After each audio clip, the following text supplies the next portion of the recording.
Good afternoon, everybody, and welcome to Spiritual Discoveries with Angie and Friends. And today I am with my friend Jill Mattson. Hi, Jill. Good morning, Angie, and everybody watching. Yeah, Blessing. it's nice to see you. And everybody, as you're coming on, we're going to just talk for a couple minutes. And as you're coming on, we love to hear you. Let us say hi to us and let us know where you're from. We love to hear where everybody's from. So I'm excited to talk to Jill. And Jill, hang on one second. I'm just getting us so that we're on all the pages. Hold on one second. We're streaming on a few pages here. So Jill, let's talk just for a second about Lilydale. So tell me what you love about Lilydale. The ground. I can feel clarity, maybe purity. I feel really special energy there.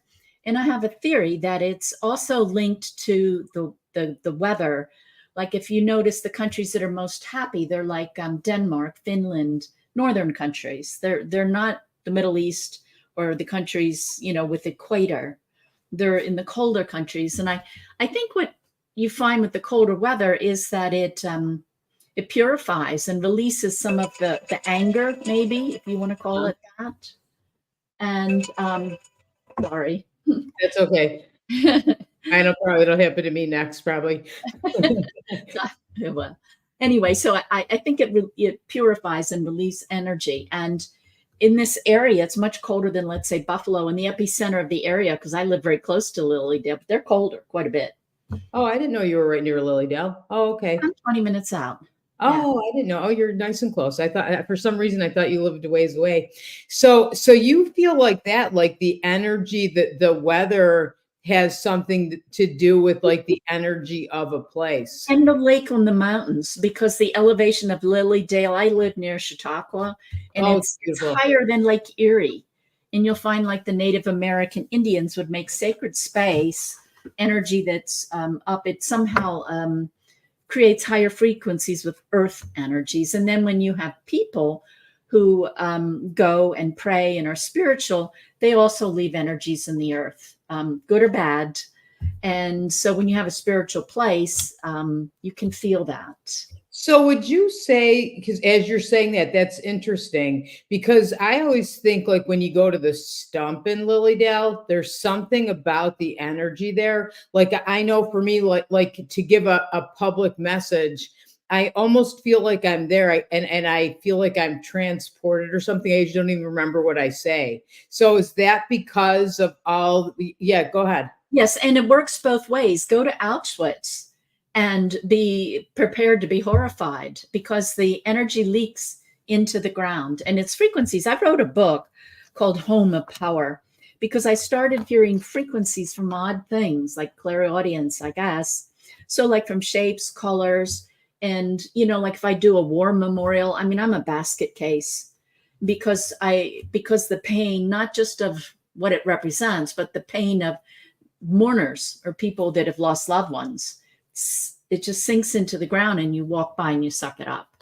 So in Yeah. my book, what I did was like using colors, shapes, and making your house musical. That you don't hear it because it's below your hearing range, but you can create tones for your specific health issues, for things you want to manifest, for clearing energies, for lightening.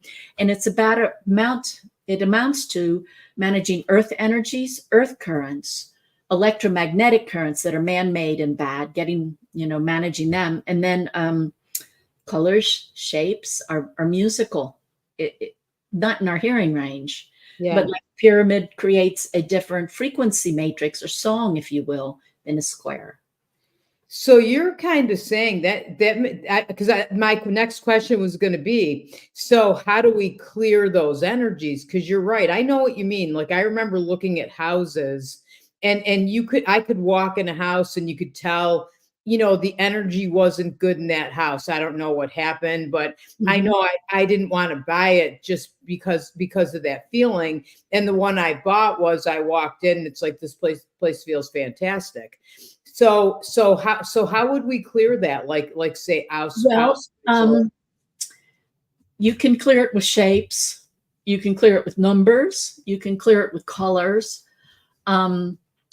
You can clear it with tuning forks. You can clear it with sound. Lots of ways to clear, and then lots of ways to put back in the positive energy. And another thing, like a haunted house, or a house where you can feel spirits. Mm-hmm. I'm just getting ready to publish a new book on the music of time. Oh, you are? Time is a frequency in music and how to manipulate it. Time is more a quality that influences us. It's more valuable that way than a counting tool, is what I'm suggesting. Anyway, but that. I ask you that question next. Go ahead. Okay. That's pretty interesting. Okay. So one time I was channeling, I was told on certain time periods. So like time has nodal points, like a harmonic, like a phi, like nodal points, meaning a place where waves cancel out and higher energy can come in, because the 3D world and all of its vibrational patterns, its gateways open when you cancel our frequencies. And so that happens in time, is what I was told with channeling. And so during solstices and equinoxes, I was always shown to bring a gift, so that I'm giving to Mother Earth, but to go in and make a spiral, maybe 30 feet, and then leave a gift and then turn around back. And that doing this on special times created a porthole for spirits. And, I was not really sure whether spirits wanted to go. Not always do they feel miserable. But what I understood was, or what I think I've learned, is that let's say I die, and let's say I have chemotherapy. Well, that's poison. Yeah. So I fill my body full of poison, a real low vibe. Then when I die, maybe 95% of my soul goes. 5% remains wherever my ashes or whatever are, because the poison mixed with my soul and it stayed.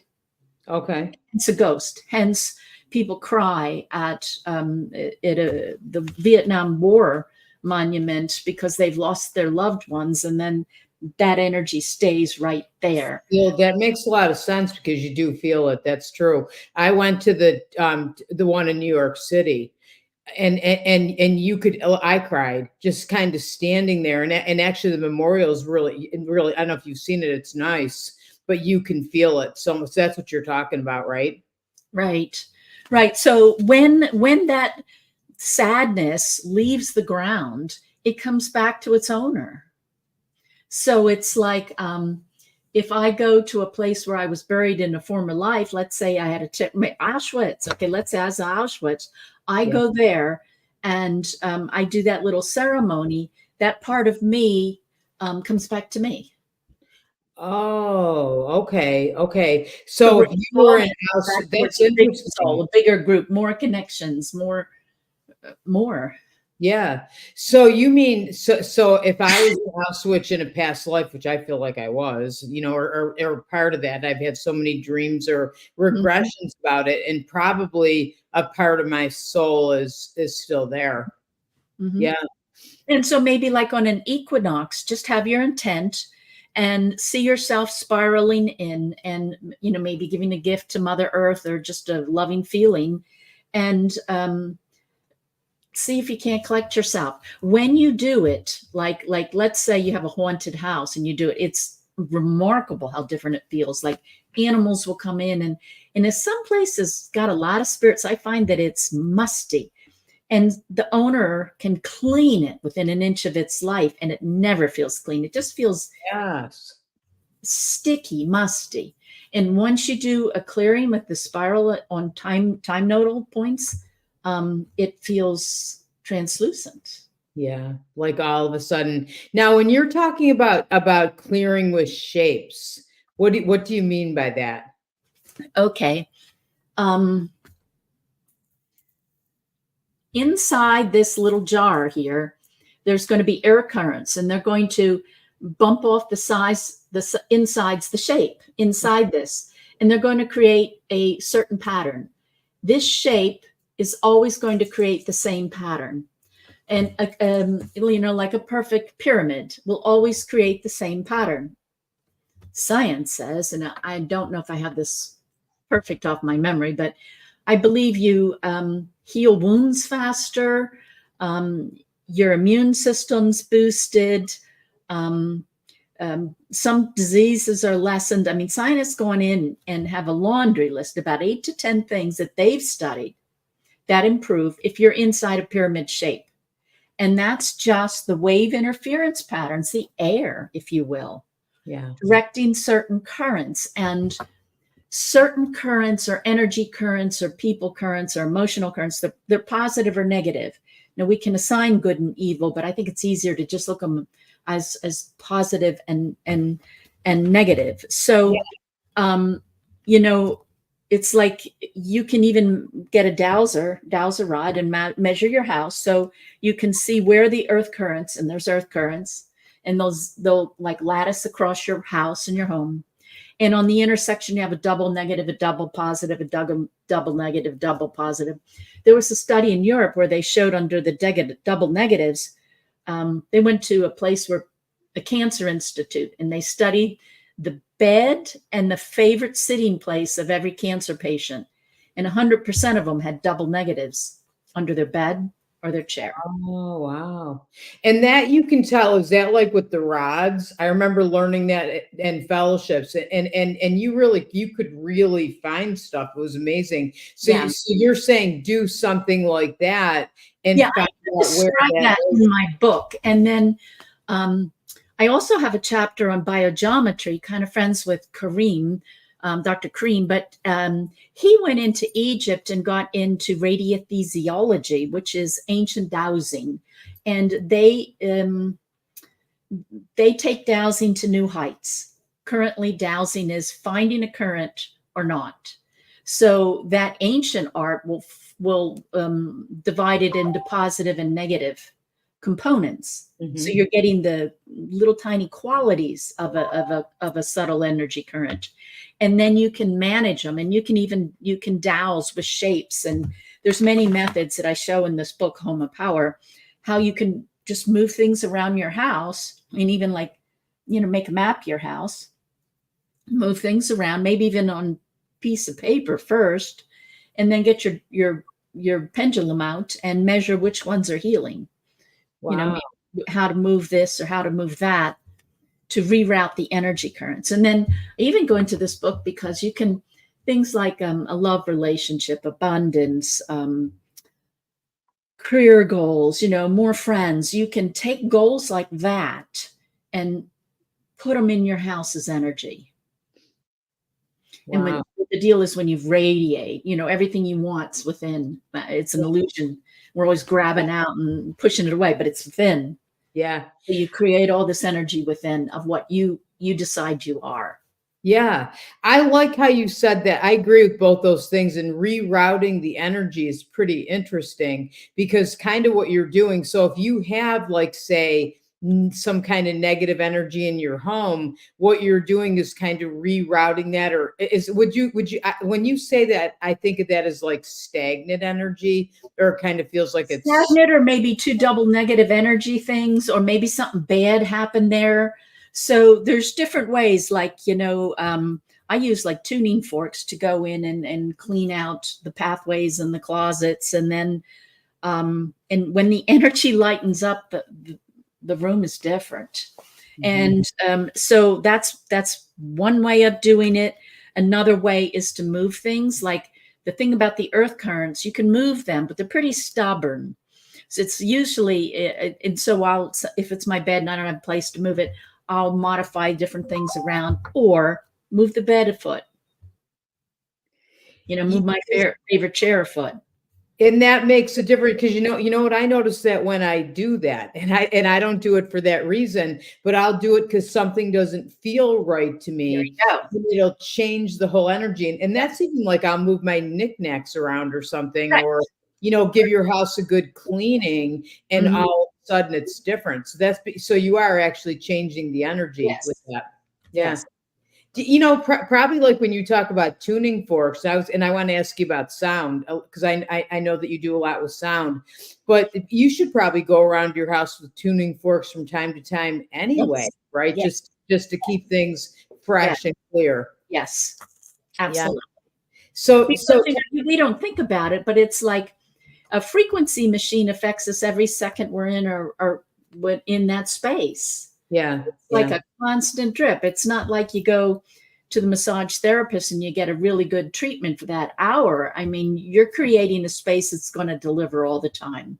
Yes. Yeah. No, I agree. So talk about sound, because I know when I first met you, it was at one of the fairs, and I really wanted a sound bowl and a singing bowl, and I didn't know if I'd be able to make it sing. Pretty much for the most part, I couldn't. And then I came and I talked to you, and you said, go, pick one that you really feel drawn to, and you'll be able to play it. And you were right. And it's still like I have other ones now too besides it. But that's my favorite one. So yeah, can you talk about Sure. about that? Yeah. Okay. Okay. A bowl's going to make a sound. It's going to have a certain shape, which creates an energy, but it also makes a certain pitch. F sharp, in between them, a D, and E, C. And you also have, if you were to average everything up in you, all your feelings, your thoughts, your strengths, your illnesses, everything, it all is energy and it all vibrates, and it does create like a composite tone. So I'm like a G. Yeah. I am G. Okay. I tend to like G's. I find that most of my best friends are my balancing tones. So like if you were to arrange tones, like assign them to colored light, take colored light down octaves and you'll get musical notes. And then, so you have tones on a color wheel, you'll find that the tones on the color wheel, or the colors opposite or complementary colors, are all the same thing. They balance each other. So they're more like a seesaw.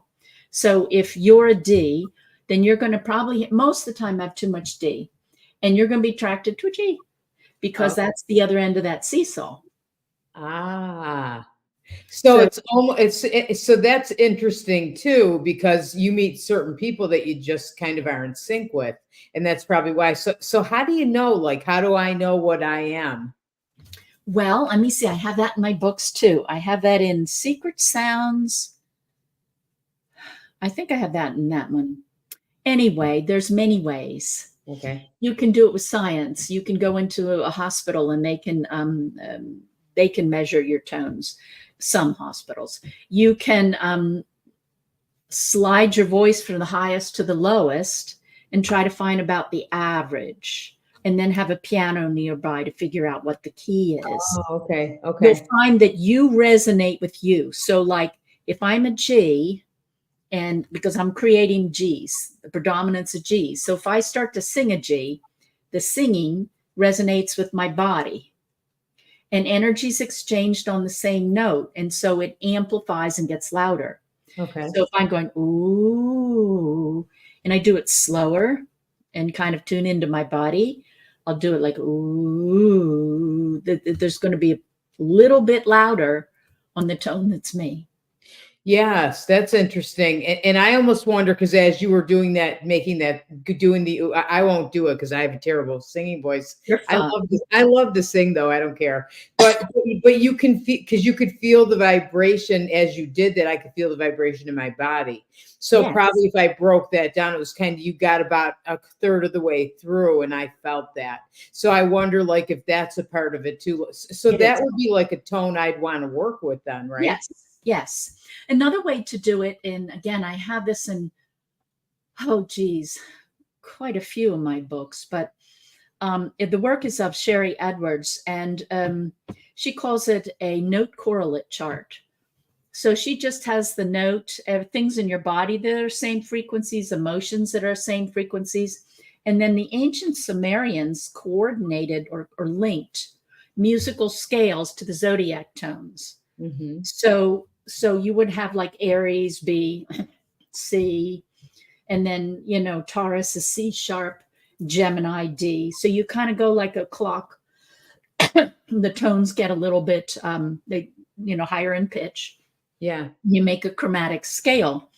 And so, again, the charts are in my books. I think Secret Sounds, I think that's the book that has them. But anyway, I'm going to post everybody who's watching. I'm going to post all Jill's books. I don't have Aaron to pull them up on screen, but I'll be posting them in comments. Go ahead, because Okay. I know people are going to ask that. So anyway, you can look at your birthday, and your birthday, according to the ancient Sumerians, is going to coordinate with the tone. And then you can kind of double check that. Like, is it your favorite color? And then it'll list health issues and personality issues. Do you fit? And the reason why I say to double check it is because some people come in with maybe 2 life purposes. I did. Yeah. So my first half of my life, I resonated with, I did charity work, and I resonated with this group of people, and I had a very different life. And then it was just over one day, so I figured I must have achieved what I wanted to. And then I moved to a new tone. Wow. That's interesting, because I feel like that's happened to me too, where if I looked at my life 20 years ago to where it is now, I wonder if that's a common thing with a lot of people now, because as you talk, I think a lot of people are doing that this time around. Would you say? Yes, because we're cleaning up. So we want to, as the soul comes in, you want to fix as much as you can. Yes, yeah, I feel that. Do you feel too that when you're talking about, like, say, astrology and sound and color and all that, I always think, like, when people ask me when is my baby going to be born, and I always think the baby will be born at the perfect time, right? Astrologically, and so that the baby has all the support it needs, the soul really, to complete what it wants to in this lifetime. Would you agree? I wonder, just wondering. Oh, yeah, you have that happening soon. Yeah, if the most important time is not conception. And the reason why I say that is because at conception, that sperm's got to find the perfect egg. Yes. And then, it's the energy is very, very tiny and subtle, and it's so easily influenced. Whereas a baby who's fully formed, who's got bones and tissues and a skull and this and that, that's not quite as malleable as that liquid couple little cells in the beginning. Very much. I never thought of that. Yeah. Yeah. So I wonder about that. And then another thing I have on my site, it's called Seasons of the Sky. So I have music in the key of C, C sharp, D, D sharp. So I do the astrology, and then I put in tapings from NASA. So each one of the songs literally has stars in that zodiac to connect to. And then I did a couple others like Sirius and Arcturus and so forth. And so if you want to look at some of these charts that I'm talking about, you could even just kind of peg your personality or peg health issues, and then see which tones balance. So when a song is like, let's say, remember I said I'm G and I always need D. So I'm going to want to listen to a song in the key signature of D. And when something's in the key signature of D, probably a quarter of the tones are D.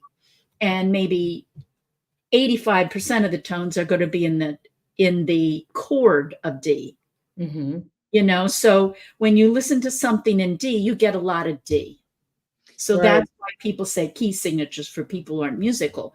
So like, when I am a G, my health issues are all from not enough D. You can look at them. They're right on the charts, and I got them just like the chart says I should.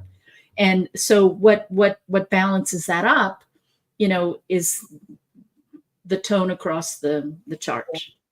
So that's almost how I'm hearing that. It's like, okay, so you're out of balance then, my hands, so you're out of balance. And then when you add D, you're going to be back in balance. And then health issues and things are going to have the opportunity to get back in balance, because that's really what an illness is, right? We're out of balance. Jennifer says here, when I do healing, I put my person in an octahedron. Okay. Oh, you know what that is? Okay, I don't know what that is. Okay. Yeah. Well, that's a very good way for healing. There's different healings in different sacred shapes. You might want to play around with them because you'll find, like, I don't know, I have these memories from Atlantis when we were all sound healers, and we'd put someone in the middle, and then with our voices, like our voice would be like a water pistol. And we would create different shapes for different healings, because they're all positive, but they're all positive in like in a little different way. Yeah, interesting. So So I want to bring up too, because I always feel like time goes by fast when we're talking. But you're gonna teach a class of fellowships, and I think that I actually can pull it up. Here we go. Let's see if I can do this. Aha, this is pretty impressive. So, okay, so and actually I don't it's called more than that, right, Jill? yes. I have yeah, energy healing, energy is invincible, clearing is instantaneous, access your etheric records to create a new energy modality. So, and Jill's class is Saturday, June 29th from 10 to 5. It's available. You can take it on Zoom or in person at Fellowships of the Spirit, which is exciting. So, Jill, what can you tell us a little bit about this class? Sure. It's concentrating on angels. And the premise is that everybody says, oh, we're all one and the same. All is, all that is, we're all connected. It doesn't always feel like that. In fact, it usually doesn't feel like that. But the premise is that if you go back far enough in your evolution, we all started out as God. And then God, created another, and then another, and another, and another, and another. And so given that we're all kind of linked, we can link back to very early incarnations prior to coming to Earth. And all of us have, in some distance back, varies per person, connections with angels being higher evolved beings. And so there's many things we do. We learn about the different angels. There's angels, and they're described and worked with differently in the cultures throughout the ancient world. In the ancient world, perhaps either was in a time period pre-flood, let's say, when they worked with angels in flesh, if you will, or after, when they had stories of angels and perhaps intervention again.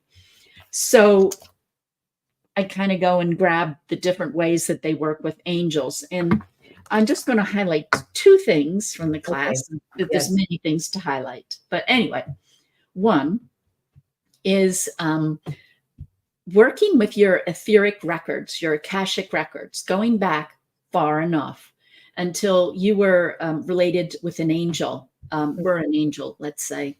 And in the class and when on Zoom, we're going to do processes to pull out your etheric wings. Yeah. So it's kind of like activating a long lost part of yourself. Okay. And it's kind of fun to do that, but it's more than fun. So there are, and this is very ancient, there are techniques like different arm positions and so forth that are used to direct your etheric wings. Wow. So like if you want protection, you literally create a subtle energy barrier. And you can even do it with your mind if that's kind of awkward in the physical. And or protection, or getting energy from your chakras. So there's ways, once you have your wings activated, of using them like Reiki. And they're very good in situations. And of course, they're most strong when you use your arms. But when that's inappropriate, I do it in my mind, and it still works. And it's the same thing. So, okay, so you're activating your angel wings. Is that because we all have we were angels at one time? It is. Okay. Can you talk about that? I didn't know that. Well, think that God is all that is. And in the beginning, God was everything. And then he created, with the words or sounds, he creates something else, and he observes himself. And he creates the illusion, if you will, that he's two. So then he subdivides, and let's say he subdivides, and according to the Hebrews, he's subdividing right into the angelic realm. And You know, a lot of people think of angels as like Barbie dolls with wings. Not so in A antiquity. lot more. Yeah. They're Yes. kind of like, ooh, no, God, no, fear me. You know, they were frightening. No, I And know. monks were I like scary. know. I So know. it's not that we're not playing Barbies. Anyway, so God created this second level of evolution, and then he creates and creates, and it subdivides and subdivides and so forth. And that's a long way off, but it's still there. And it's just amazing. Just as you said, I could go to that war memorial and feel it. I activate your wings and they're there. And when you use them, you feel it. Yeah. And why not be connected to that part of you? Because everything stays with the soul, right? So, Yeah. so why not have that? And then, so when you have that, what can you do? You can heal yourself or heal others or Using it for healing. I use it for protection. I use it actually a lot for protection. Like, you know, when people are maybe negative, or, you know, you get in those situations and people are just ugly, I guess you can cut the air with a knife. You can just kind of float above it. You can clear it. And healing energy can be found above your life stream. You can download it. I use it to curb people's behavior against myself. Yeah, yeah. So activating your angel wings isn't something like, okay, so we do this in the class and then we go home, you know, and we kind of got a healing and that's it. What you're saying is we're activating our angel wings and then we're keeping them. So it's more of an awareness too, like let's activate and know we have these and Yes. use them in our lives. It's a great tool for us. Yes. Yeah. That's pretty awesome. So that's what that's what you're teaching. I'm One of the excited. things. One of the So things. okay, so you said so you had this. I wanted to ask about this too. So okay, so energy is invincible, clearing is instantaneous. So is that what we were talking about earlier, or is that something too you can use your angel wings to clear? You can 'Cause use your angel wings to clear, but when you start working with higher dimensions, so the angels were a long time ago, so they're pretty high up. So like there's even a hierarchy in almost every ancient culture, but we'll take the Hebrew one, like, you know, the angels, principles, and then there's, oh, I'm thinking, what is there? Angels, archangels, principalities, virtues, dominions, cherubims. So they have this whole little hierarchy. And of course, the ones at the top of the chain are most powerful. Okay. So wait a minute. Could you tell me your question again? And energy is invincible, clearing is instantaneous. So You start going up to those higher dimensions. Like I find some of the more powerful angels at 11th and 12th. That energy is so pure, so fine, so complete. It doesn't have the density that we experience here. It doesn't have the negativity. When you start to work with angels, or even just ascended masters, or even feelings that are very pure, you start approaching higher dimensional energies, and it's more complete, it's more healing. You download it, and it's kind of like turning on the lights. There's not a battlefield between light and dark. When you swipe up the switch, light goes on, darkness loses. And so when you start to work with these really powerful energies, darkness can't remain. And you can explain it through music. So in music, dissonance, negativity in music is notes that are close together. And they sound really crappy. Okay, so you start to go up octaves. And so like in a low octave, maybe there's 2 cycles per second between a C. But if you go up high, maybe you go from 4,000 to 8,000, you double something to get an octave. Right. Then there's a difference of 4,000 cycles per second. Well, if you had 8 notes within an octave starting at 4,000 cycles per second, they're going to be like miles apart. Yeah. And density can only be 1 or 2 cycles. The negativity can only be within 1 or 2 cycles per second. It's like the higher you go up, it just seems to like drop density and negativity. So is it true, like say when you're working with angels, I've followed Penny Donovan, who was somebody that taught. She's on the other side now, and she channeled Archangel Gabriel. You know about her, yeah. And Mhm. okay, it's interesting, but I think that it's said in there that that angels don't interfere. You have to ask, right? That's that's Yeah, you have to ask for them to be with you. yeah. Yeah. Yeah. So, okay. So access your etheric records to create a new energy modality. So so that's kind of another thing we're doing in this class is, Well, there's a ton of ancient exercises to communicate and work with your angels. And so we have many, many exercises. Maybe one of the ones to highlight is that I'm really excited about is that ancient traditions all valued the name of God. Mhm. Not a little bit. I mean, this heals your life. This does everything for your life. This does protection against darkness. And you'll find it in Hindu, you find it in China, you find it all over. So, we have a Christian religion which has Hebrew roots or Jewish roots. And they're the same way about the names of God.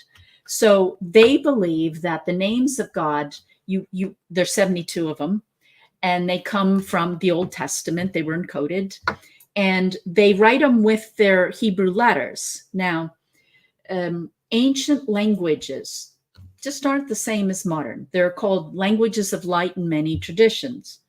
The difference is that today's languages are symbolic, which means if it comes to me hurting your feelings, I can have bad intent and use bad words, but my words aren't literally going to literally hurt you. It's symbolic.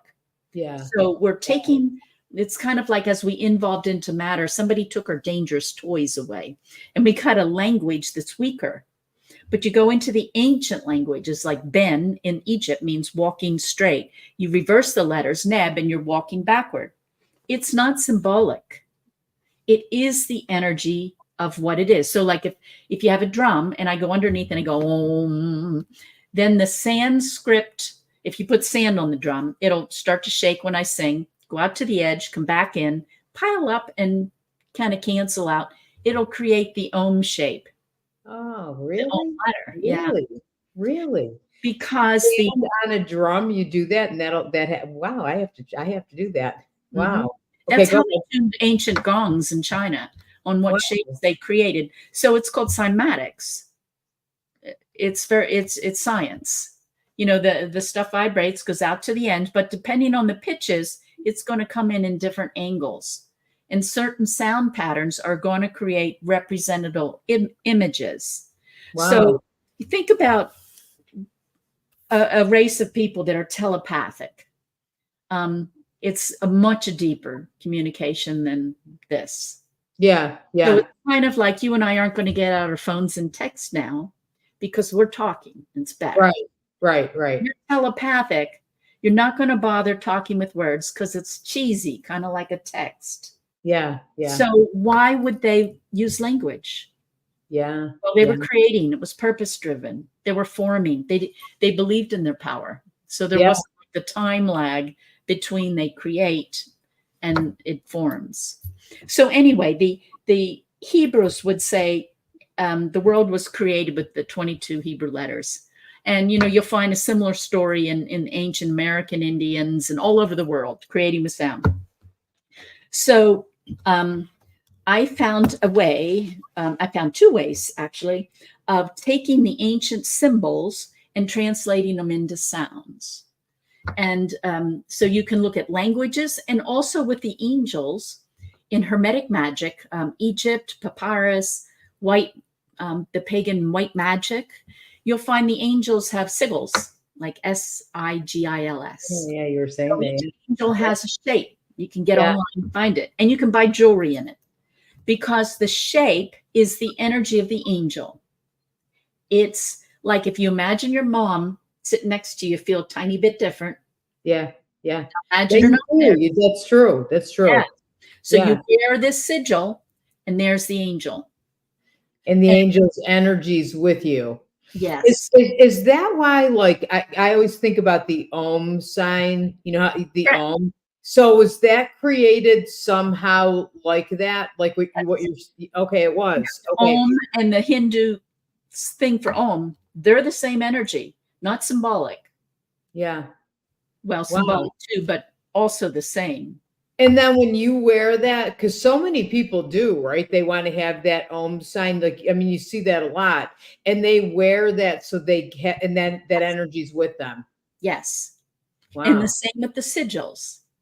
And so one thing, everybody who comes to the class is going to get one of my music collections. It's about an hour, but it's the 72 names of God in Hebrew. And so there's 8 ancient languages of light, like Tibet, Greece, ancient Hebrew, ancient Chinese, and Sanskrit. It's one collection. And kind of like the Lord of the Rings, the one ring to rule them all. Well, the one language to rule them all, to bring them all together is Hebrew. Mhm. So that's why I use the Hebrew names of God. And so I had someone from Israel coach me on the ancient ways of pronouncing them.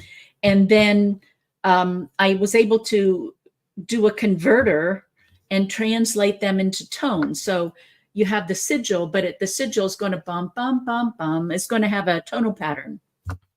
And so I give everybody an hour's worth of music, and it's the 72 names of God. So I'm saying them, but I'm saying them with their pitches. And then if an angel is associated with a number, a fragrance, a color, all those things are frequency. And I put all those frequencies in. So you can kind of listen to the track and download and connect to angelic energies, or maybe use like this one for purpose. Mhm. Angels, unlike ascended masters, are more purpose driven. So like, I don't know about you, but I'm real scattered. I like this and that and this and Yeah, that. So yeah, my aura is like, yeah. over there. Well, an angel's one color. Ah, If they're going to heal, they're going to heal. I mean, they're not yeah. going to talk about this or that. They're here for this. Yeah. And so oftentimes it's really helpful to work with this angel or that, depending on what's up in your life. Oh, almost like the angels. It sounds like they're pretty wise, pretty magical, not like Barbie, but magical, that they can focus. And if we ask for them to be with us and we activate our own angel wings, we're gonna improve our lives. You're right. Yeah, yeah, pretty cool. We're gonna heal. And honestly, like I think things like this are needed in our world right now. I do too. Very much so. Very much. Just bringing a tremendous amount of light. Yeah. So, okay. So let me ask you, and I know you're already talking about it, but give me so why should people take this class? Well, I think a lot of people have difficult challenges and need protection. A really, really good use of angelic energy is protection, and that's negative people in your life, negative situations, even your own past karma. Yeah. That's one. Another one is for healing. I believe that you can use your angel wings for yourself and for others into balance and to get the frequencies you need, so you can tie into somebody's life stream and kind of help them download higher energies that they uniquely need to balance. Balance meaning heal. Very much. You can use it for downloading gifts or even situations like, let's say you want to manifest and you're finding yourself just needy. Well, needy manifests needy. So if you want to manifest something, you have to become the energy of what you want. Right. Sometimes that's really hard when you don't have it. Right. It's Right. another way to kind of download and purify and connect. And then if you work with the angels a lot, you're going to start to absorb their energy and you're going to start to lighten up. What's that mean? That means you have more personal power. That sounds like a buzzword, but it means it's true though. It's it is true. hurt. You don't get you get wisdom, just gifts all around. Yeah, yeah, very much so. I like how you said that you have to be that energy if you want something in your life or you want to manifest. And kind of be it, and really it's inside of us. And this class and what you're teaching is going to help connect to that part inside of us so we can do that. Right. Even the whole concept of activating the angel within. Yes. Yeah. Yeah. It's like quit going chasing your tail and start looking within for your answers. That's right. Because so often people do that. It's I'm looking out here. Where is it? Where is it? And we need to go in here, and we'll find it so much easier. It's so much easier. Yeah, I love that. I was going to say something else too, and I forgot because I'm listening. I love talking to you. It's fascinating. So yeah, I think this class is so good. Oh, I want So it are these tools things like if you're an energy healer and you take this class, you're healing yourself, which essentially is going to heal other people just by being around you in the world. But can you use these tools in your own healing practice too? Absolutely. Absolutely. Yeah. You can use the exercise. You can play the music during healing sessions, and you can activate other people's wings. Yeah. And there's a lot of exercises that are repeatable. I love that. I love that. You're right. We can activate other people's wings. That's so important. That's what we need to do nowadays, I think. Very much so. So, okay, I'm going to pull this up one more time. I'm very proud of myself that I can do this. So, okay, so we have energy healing with Jill Mattson at Fellowships of the Spirit, or also on Zoom. So you can take the class either way. It's June 29th this year. Really just a few weeks away. We're almost there. From 10 a.m. until 5 p.m. And people love Jill's classes. I put her website. Let me get rid of this again so you can see. But right there is Jill's. I have the website correct, right? Okay. Mm-hmm. And so that's there. So if you want to find out about Jill's books or about her sound, anything, like everything you're talking about, and so much, you do so many things. Are your CDs and things available too, also like on your website? Yes. And so each CD does something different. One tunes your muscles, one gives you vitamins. I'm coming out with one with brain chemicals and hormones to balance your body. Wow. Lighten your aura. I mean, one has the God gene in it in sound, which is a literal scientific thing that you can build in yourself. So they all do something. Pretty amazing. Pretty amazing. Don't you also do you still have tuning forks and sound bowls available? You do? Okay. I want some tuning forks. I'm going to be looking on there for tuning forks. Yeah. So, yeah. So, two. What? I had them made out of crystal tuning forks, and they're fabulous. Oh, I need those. I want those very much. Yes. We'll talk. Okay. I'll go on your website. You can bring them. Maybe you can bring them when you come to fellowship. So looking forward to seeing you. Okay. Yeah. Thank you so much. And everybody, thank you so much for tuning in, and definitely register for Jill's class. It's going to be amazing. We're gonna have fun. Yeah. It's going to be fun. Thanks, Jill. Okay. Thank you.